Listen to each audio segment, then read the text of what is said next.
और अब मैं आपको सुनाने जा रही हूँ एक सच्ची घटना जिसे सुनकर आपके रोंगटे खड़े हो जाएंगे। जो लोग इस पूरी दुनिया के लिए इंस्पिरेशन है, अगर वही ऐसा काम करेंगे तो सोचिए कहां जाएगा हमारा यूथ। ये जिंदगी एक बार मिलती है, जिंदा रहकर इसे नर्क मत बनाओ।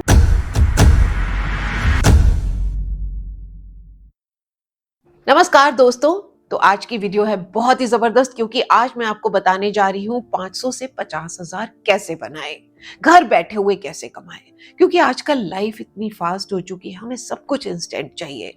आज सोचा कल मिल जाना चाहिए, क्योंकि हमें पैसा कमाने के अलावा और भी बहुत से काम करने हैं। घूमना है, पार्टी करनी है, ऐश करनी है, आराम करना है। अब पैसा चुटकियों में कमाएंगे तभी तो ये सब कर पाएंगे, है ना। और मेहनत किस चिड़िया का नाम है, कौन करता है मेहनत। घंटों में पैसा कमाओ और ऐश करो। और ये सोच हो चुकी है आज के टाइम में मेजॉरिटी ऑफ यूथ की, जो ऑनलाइन गेमिंग और बेटिंग में इस कदर फंस जाते हैं कि उनके लिए फिर बाहर निकलना मुश्किल हो जाता है। पर पैसा एक दिन में नहीं कमाया जा सकता। सालों की मेहनत होती है, हार्ड वर्क होता है। सक्सेस से पहले ढेरों फेलियर मिलते हैं, बहुत से pain, pressure, patience, struggle, rejection के बाद जाकर मिलती है ये सक्सेस। तब जाकर मिलता है ये पैसा। तुम क्या समझोगे देव बाबू, क्या होती है मेहनत। आजकल के यूथ का दिमाग तो खराब कर दिया है इस ऑनलाइन गेमिंग और बेटिंग ने। और अब मैं आपको सुनाने जा रही हूँ एक सच्ची घटना जिसे सुनकर आपके रोंगटे खड़े हो जाएंगे। और ये बात बताई मेट्रो सिटी में रहने वाली एक माँ ने। वो बोली, हमारा बेटा हमसे सलाह लिए बगैर एक पैसा खर्च नहीं करता था, पर कुछ महीनों से उसे एक अजीब सी लत लग गई ऑनलाइन गेमिंग की, और वो अपनी सारी सैलरी उसी में ही गंवाने लगा। अब घर पर एक पैसा भी नहीं देता था, यहाँ तक कि उसने अपने फादर और अपने नाम पर 2 लाख रुपए का कर्ज भी ले लिया और उसे भी उड़ा दिया। अब जब पेरेंट्स को पता चला तो थक हार कर उन्होंने उसकी काउंसलिंग करानी शुरू की, और धीरे धीरे फिर उनके बेटे ने अपनी कहानी भी शेयर करनी शुरू की, जिसे सुनकर सभी हिल गए। क्या था कि बेटा दूसरे शहर में रहता था, जॉब कर रहा था। दोस्ती में ऑनलाइन गेमिंग और बेटिंग की बातें शुरू हुई, और क्यूरोसिटी में उसने खेलना शुरू कर दिया। शुरू शुरू में उसने थोड़ा कमाया भी, पर धीरे धीरे लॉस होना शुरू हो गया। फिर पता ही नहीं चला, लॉस बढ़ता जा रहा था। हर बार उसे लगता कि इस बार जीत कर भरपाई कर लूंगा। कभी कभी थोड़ा जीतता भी था, फिर लगता कि थोड़ा और जीत लूं। और इस चक्कर में जो जीता होता था ना, वो भी खो देता था, और लॉस और ज्यादा बढ़ता जा रहा था। अपनी सारी सेविंग्स खत्म कर दी, लोगों से पैसा उधार लेना शुरू कर दिया, यहाँ तक कि अपनी वॉच, घर का सामान, फर्नीचर तक बेचना शुरू कर दिया। एकदम पागल सा हो गया था। भगवान के सामने बैठकर खेलना शुरू कर देता कि इस बार भगवान जिता ही देंगे। एक मैडनेस सी सवार हो गई थी, और पेरेंट्स को कुछ पता ही नहीं था। सुसाइड तक करने की सोचने लगा। जिनसे पैसा लिया था उनके फोन्स आते थे, धमकियां मिलती थी, हमारा पैसा वापस करो। ये तो भला हो एक दोस्त का, जिसने टाइम रहते पेरेंट्स को सब कुछ बता दिया और उसे बचा लिया गया। अभी तक उसकी काउंसलिंग चल रही है, उस पर पूरी नजर रखी जाती है कि कहीं वो फिर से उस गलत लत में ना फंस जाए।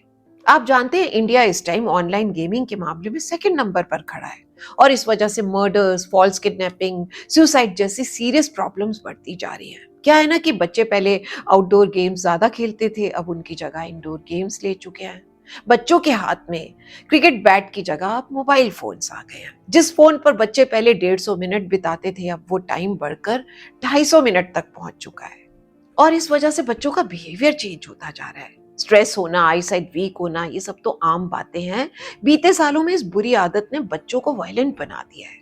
16 साल के बच्चे ने अपनी मां की हत्या सिर्फ इसलिए कर दी क्योंकि वो उसे मोबाइल पर गेम्स खेलने से रोकती थी।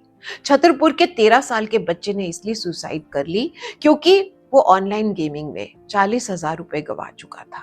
पबजी के चक्कर में एक बच्चे ने अपने कजिन की हत्या कर दी। यहाँ तक कि बच्चों ने अपने पेरेंट्स के बैंक अकाउंट से लाखों रुपए चोरी कर लिए। और इन ऑनलाइन गेम्स की वजह से ही ना मेंटल और फिजिकल इलनेस बढ़ती जा रही है। दुख की बात तो यह है कि सेलिब्रिटीज, फिल्म स्टार्स, क्रिकेटर्स तक इन ऑनलाइन गेमिंग की एप्स की एडवर्टाइजमेंट करने लगे हैं। जो लोग इस पूरी दुनिया के लिए इंस्पिरेशन है, अगर वही ऐसा काम करेंगे तो सोचिए कहां जाएगा हमारा यूथ। यहां तक कि आईपीएल की टीम की जर्सी पर भी आपने इनकी एडवर्टाइजमेंट देखी होगी। घर बैठे लाखों करोड़ों रुपए कमाए। इस तरह की भारी भरकम एड्स के साथ में इन ऑनलाइन गेम्स की पॉपुलैरिटी बढ़ती जा रही है, जबकि इनका मेन मकसद होता है ग्राहकों को चूना लगाने का। और जब इसकी आदत पड़ जाती है तो आज का युवा इस तरह के भंवर जाल में फंस जाता है, जिससे बाहर निकलना फिर मुश्किल हो जाता है। लेकिन अब बहुत जरूरी हो गया है कि वक्त रहते अपनी भावी पीढ़ी को बचाया जा सके, जिससे कि ये ऑनलाइन गेमिंग का दाना उनकी जिंदगी को ना निकल जाए। तो यहाँ पर मैं आपके साथ इससे बचने के कुछ जरूरी टिप्स शेयर कर रही हूँ, जो आज के यूथ, उनके पेरेंट्स और सभी के लिए जानना बहुत जरूरी है। तो मेरी ये बातें जरा ध्यान से सुने। सबसे पहली और जरूरी बात, अपनी ऑनलाइन टाइम की एक टाइम लिमिट सेट करें, एक टू डू लिस्ट बनाएं, जिससे कि अपने टाइम को सही ढंग से यूज कर सकें। अब ऑनलाइन गेमिंग और बेटिंग के नेगेटिव रिजल्ट्स को समझे, इसके बारे में पूरी जानकारी ले। जैसे कि आपको फाइनेंशियल लॉस हो सकता है, मेंटल स्ट्रेस के साथ साथ आपकी सोशल लाइफ तबाह हो सकती है। अपनी प्रायोरिटीज को सेट करें, आपकी लाइफ में आपके लिए क्या जरूरी है। अपनी रिस्पॉन्सिबिलिटीज को प्रायोरिटी दें, जिससे कि इन ऑनलाइन गेमिंग और बेटिंग के लिए वक्त ही ना बचे। इन गेम्स की जगह कुछ दूसरी क्रिएटिविटीज, कुछ प्रोडक्टिव एक्टिविटीज में खुद को बिजी करें, जैसे कि reading, writing, exercise, gardening, swimming, नए शौक अपनाएं। अपने परिवार, दोस्तों के साथ ज्यादा वक्त बिताएं। अपने डिवाइस पर पेरेंटल कंट्रोल और ऑनलाइन रिस्ट्रिक्शन वाली एप्स को यूज करें, जिससे कि अनचाही एप्स और वेबसाइट से दूर रह सके। लाइफ में गोल सेट करें और उनके लिए खुद को इनाम दें। इवन गेमिंग से दूर रहने के लिए खुद को रिवॉर्ड दें। अपने खर्चों का बजट बनाएं और उनका सख्ती से पालन करें, जिससे कि सट्टेबाजी और ऑनलाइन गेमिंग जैसे खर्चों से खुद को बचा सके। सोशल मीडिया पर ऑनलाइन गेमिंग और बैटिंग की एड्स को देखकर कहीं आप अट्रैक्ट ना हो, तो इसलिए उन अकाउंट्स को अनफॉलो कर दें जो ऐसी चीजों को बढ़ावा देते हो।